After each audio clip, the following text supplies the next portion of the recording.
Hi friends, welcome to GATE Wallah once again. और आज हम लोग एक आप लोगों की डिमांड पे बहुत ही एक इम्पोर्टेंट टॉपिक का डिस्कशन लेके आए हैं, क्योंकि अब वो टाइम आ चुका है। आपका सिलेबस लगभग खत्म होने वाला है या कुछ बैचेज में खत्म हो चुका है, और उसके बाद एक बहुत ही इम्पोर्टेंट आपकी जर्नी का, आपकी प्रिपरेशन का एक अध्याय शुरू होता है, जिसे आप लोग मॉक टेस्ट के नाम से जानते हैं।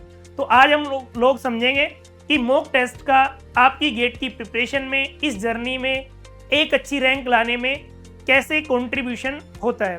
क्योंकि देखो क्या है कि बहुत सारे स्टूडेंट्स अभी तक पढ़ तो बहुत कुछ चुके हैं, लेकिन अब टाइम है उस जो आप लोगों ने पढ़ा है उसे अपनी नॉलेज को टेस्ट करने का। और इसके लिए सबसे अच्छी चीज़ क्या होती है, ये मॉक टेस्ट। तो हम लोग स्टार्ट करते हैं कि मॉक टेस्ट क्यों मैटर करता है और मॉक टेस्ट क्यों जरूरी है। क्योंकि देखो आप लोगों ने पढ़ तो बहुत कुछ लिया है, अब आपको लगता है कि आपसे वो कंसेप्ट आते हैं या नहीं आते हैं, ये आपको कैसे पता लगेगा। तो इसका एक सिंपल सा तरीका है कि आप टेस्ट दोगे, आपको धीरे धीरे अपनी कमियां पता लगेगी, आप उसे इम्प्रूव करोगे, और धीरे धीरे जब आपका रियल एग्जाम होगा उससे पहले पहले आप अपनी प्रिपरेशन को क्या करोगे, एक नया रूप दे लोगे। क्योंकि बहुत सारे स्टूडेंट ऐसे होते हैं कि वो लास्ट तक पढ़ते ही रहते हैं, लेकिन वो क्या नहीं देते हैं, टेस्ट नहीं देते हैं, तो उससे उन्हें अपनी वीक एरियाज का पता नहीं लगेगा। तो अगर आप चाहते हो कि आप अपनी कमियों को आइडेंटिफाई कर पाओ, उस पर काम कर पाओ, तो उसके लिए टेस्ट बहुत ज़रूरी है। तो जैसे कि सबसे पहली चीज़ क्या है कि आपको एग्ज़ाम का पैटर्न समझना है, क्लियर है। क्योंकि मॉक टेस्ट से आप लोग समझते हो कि किस तरीके से एग्ज़ाम में आप कैसे बिहेव करोगे, कि कैसे आप क्वेश्चंस को कैसे अटेम्प्ट करोगे। कई बार हम लोगों को लगता है कि यार हम लोग एग्ज़ाम को ऐसे अटेम्प्ट करें कि पहले हम लोग मैथ वाला पोर्शन करेंगे। कुछ स्टूडेंट सोचेंगे कि हम लोग पहले एप्टीट्यूड करेंगे, पहले हम लोग 2 मार्क्स वाले क्वेश्चन करेंगे, पहले हम लोग 1 मार्क्स वाले क्वेश्चन करेंगे। अलग अलग दिमाग में परमुटेशन एंड कॉम्बिनेशन चलती रहती है। तो मेरा आप लोगों को सजेशन है, बहुत सारे लोग आपको बोलेंगे कि ये टेक्निक बेस्ट है, वो टेक्निक बेस्ट है। मैं आपको ये बताऊंगा कि आप खुद टेस्ट दीजिए, उसके बाद आप एनालाइज करिए कि किस मेथड से आपके मैक्सिमम मार्क्स आ रहे हैं। जिस मेथड से आपके मैक्सिमम मार्क्स आ रहे हैं, ज़्यादा से ज़्यादा स्कोर हो रहा है, आपको उस पर स्टिक रहना है और उसी मेथड को फॉलो करना है, क्लियर है। क्योंकि देखो जितने भी स्टूडेंट सेलेक्ट होते हैं, हर स्टूडेंट की जर्नी अलग अलग होती है। ऐसा नहीं है कि कोई एक ही पाथ है और सारे स्टूडेंट उसी पाथ को लेके सिलेक्ट हो रहे हैं। और दूसरा मेरा एक सजेशन आप लोगों को ये है कि आप लोगों को टेस्ट जरूर देने हैं। देखो स्टार्टिंग में क्या होता है कि आपके टेस्ट में मार्क्स कम आते हैं, तो उससे घबराना नहीं है। अगर आप इस चीज़ से घबराओगे कि मार्क्स कम आ रहे, मैं टेस्ट नहीं दूंगा, मैं और पढ़ूंगा, अभी आप जितना पढ़ना था पढ़ चुके आप। अब आप रिवीजन करिए, प्रैक्टिस करिए और ये मॉक टेस्ट लगाइए। इससे आपकी एक्यूरेसी बहुत ज़्यादा इंप्रूव होगी। तो दूसरा क्या है कि आपकी एक्यूरेसी बढ़ेगी, आपकी स्पीड इंप्रूव होगी। आपको स्टार्टिंग में ऐसा हो सकता है कि आप गिवन टाइम में वो कर नहीं पाओ, लेकिन वो धीरे धीरे आएगा। तो ये एक अनस्किपेबल प्रोसेस है। आप सोचो कि नहीं हम तो सीधा एग्जाम देने जाएंगे, तो वो गड़बड़ है। मतलब आप फिर अपने वीक एरियाज पे काम नहीं कर पाओगे। तो आप अपने वीक एरियाज को आइडेंटिफाई कर सकते हो कि आपका किस सेक्शन में मार्क्स आ रहे हैं, आपसे कैलकुलेशन मिस्टेक हो रही है, आप कहाँ पे गड़बड़ कर रहे हो, कहाँ पे आप लोगों की यूनिट मिस्टेक हो रही है, कहाँ पे आप लोग क्वेश्चन को अच्छे समझ नहीं पा रहे हो।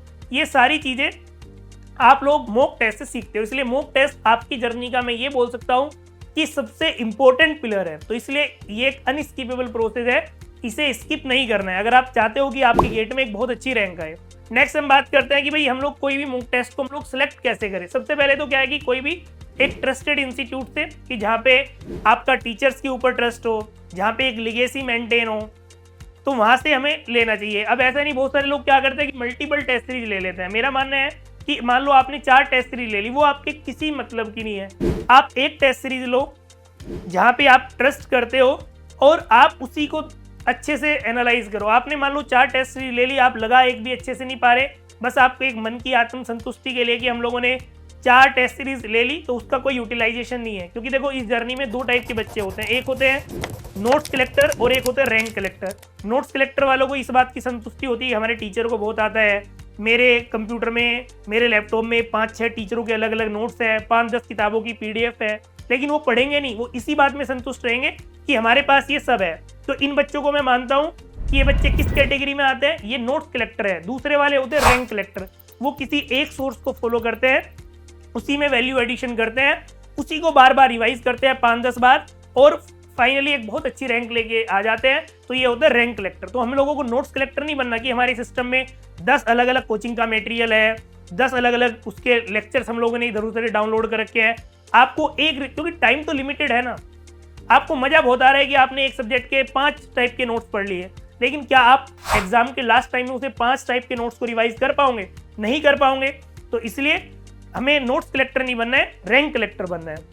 फिर हमारे पास है कि भाई इससे आपका एक सिलेबस की जहाँ पे एकदम, क्योंकि जिस एग्जाम को आप देने जा रहे हो उस टाइप का एक आपको कॉम्पिटिटिव माहौल भी तो चाहिए ना, कि जो एकदम गेट के लेटेस्ट सिलेबस से मैच करता हो। स्टार्टिंग में आपको सब्जेक्ट वाइज टेस्ट देने हैं या मिक्स टेस्ट देने हैं, और जब आपका ये सारा कंप्लीट हो जाए फिर आप फुल लेंथ टेस्ट और आपका डिफिकल्टी लेवल रियल एग्जाम के आसपास की हो। वैसे तो देखो टेस्ट सीरीज ना एक प्रोटोटाइप होता है कि मतलब ऐसा नहीं है कि टेस्ट सीरीज में जो आप आएगा वही एग्जाम में आएगा, लेकिन सबसे बड़ा बेनिफिट ये होता है कि आप 3 घंटे या टाइम को क्या करते हो, यूटिलाइजेशन करना सीख जाते हो, और कि पेपर को अटेम्प्ट कैसे करना है, कि ये सीधा एक्सपेरिमेंट आप एग्जामिनेशन हॉल में जाके ना करो, यहाँ पे करके देख लेते हो। इसलिए टेस्ट को बड़ा सिंसियरली आप लोगों को देना है।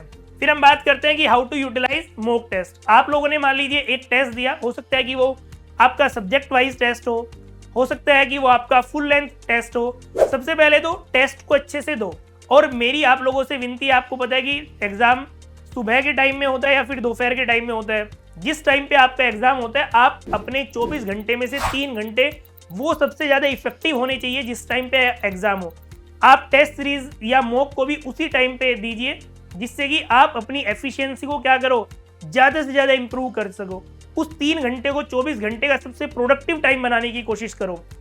फिर दूसरा, जो भी आप लोग टेस्ट देते हो उसके बाद उस टेस्ट का एनालाइज करना बहुत ज़रूरी है, क्योंकि अगर आपने टेस्ट का एनालिसिस नहीं किया तो आपको कैसे पता लगेगा कि आपने नई चीज़ नहीं सीखी। तो अगर टेस्ट सीरीज में नंबर कम आ रहे हैं तो कोई दिक्कत वाली बात नहीं है। इसका मतलब क्या है कि आपको और बहुत सारी चीज़ें सीखने को वहाँ पे मिल रही है। जो भी आपको उसमें नई चीज़ सीखने को मिली, आपके जो नोट्स है उसे उसमें वैल्यू एडिशन करिए और उससे भी वहाँ पे एक पॉइंटर बना के लिख लीजिए, क्योंकि टेस्ट का एनालिसिस बहुत ज़रूरी है। क्योंकि अगर आप टेस्ट का एनालिसिस नहीं करोगे तो फिर टेस्ट सीरीज देना बेकार है।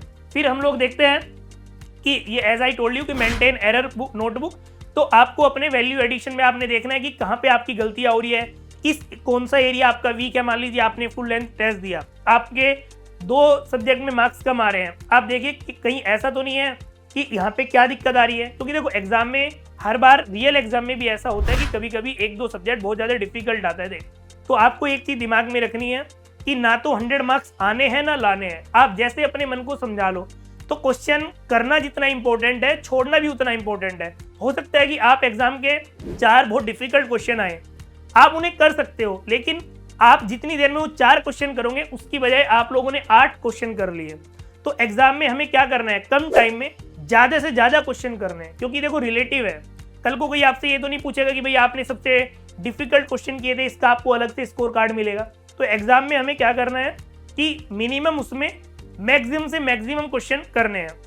और लास्ट है कि हमें रिवाइज वीक टॉपिक्स रेगुलरली, कि जैसे ही आप लोगों ने आइडेंटिफाई कर लिया कि कहाँ पे किन टॉपिक्स में हम लोगों को दिक्कत आ रही है, उन टॉपिक्स को आपको लगातार क्या करते रहना है, रिवाइज करते रहना है। देखो जैसे एज आई टोल्ड यू कि किसी भी एग्जाम को क्वालिफाई करने की जो टेक्निक होती है that is RQ, that is read, revise and regularly. इसी प्रोसेस को आपको क्या करना है, बार बार रिपीट करना है, कि जब तक एकदम आप प्रो नहीं बन जाओ। और एग्जाम में देखो 2-3 गलतियां होती है, उसी गलतियों को आपको इंप्रूव करना है। सबसे पहली गलती होती है क्वेश्चन को पढ़ने की, क्योंकि हम लोगों के अंदर उतना पेशेंस नहीं होता। हम लोग एकदम से कि देखते हैं, क्वेश्चन को अच्छे से पढ़ते नहीं है। सबसे पहले आपको ये गलती अपनी सुधारनी है कि you need to read question effectively. आपको एक बार समझ में नहीं आया, आप 2 बार पढ़िए, थोड़ा पेशेंस रखिए। कई बार एग्जाम में क्या होता है कि टाइम घड़ी हम देखते रहते हैं, टाइम बहुत तेजी से भागता रहता है और हम लोग पेशेंस लूज कर देते हैं। फिर दूसरा, आपको एक तो दूसरा कैलकुलेशन मिस्टेक। कई बार क्या होता है कि पाई पता लगे वो मल्टीप्लाई करना था, डिवाइड कर दिया। तीसरा कि फॉर्मूले जो आप लोग लगाते हो वहाँ पे आप देखो कि पूरा प्रॉपर तरीके से आपने लगाया है। और सबसे इंपॉर्टेंट यूनिट मिस्टेक, कई बार हम लोग क्वेश्चन को अच्छे से पढ़ते नहीं है, पता लगे उसने दूसरी यूनिट में पूछा है और हम लोग दूसरी यूनिट में लगा के आ गए। तो आई होप आपको ये कुछ बातें समझ में आई होगी। बाकी आपको अपनी तरफ से जो बेस्ट लगे, देखो जो हम लोग डिस्कस करते हैं ये होती है कॉमन टेक्निक्स, क्योंकि हम लोग इतने टॉपर से मिलते हैं, हम लोगों ने अपने टाइम पे किया है और इतने सारे स्टूडेंट्स के टच में रहते हैं, इतने सारे रैंकर से डिस्कस करते हैं। लेकिन जो भी आपको टेस्ट सीरीज के दौरान जो आपको बेस्ट टेक्निक लगे, आप उस टेक्निक पे स्टिक रहिए जिसमें आपके मैक्सिमम से मैक्सिमम मार्क्स आ रहे हैं। और जितनी मैंने आपको ये कुछ छोटी छोटी बातें बेस्ड ऑन एक्सपीरियंस, आपको इन बातों को फॉलो करना है। एंड आई बिलीव कि आपको बहुत बेनिफिट मिलेगा जब आप अपना रियल टेस्ट देने जाओगे, तब आपको ये सारी बात रिकॉल कर पाओगे कि सर ने जो बोला था वो एकदम बिल्कुल सटीक था। So thanks for giving your valuable time, thank you very much. फिर मिलते हैं किसी सेशन में एंड ऑल दी बेस्ट। बस लगे रहना है, ये लास्ट टाइम आ गया है, हिम्मत नहीं हारनी है, चाहे मार्क्स कम आए या ज्यादा आए, लेकिन इस प्रोसेस में लगे रहना है। You need to trust the process and you will get result. So thank you very much.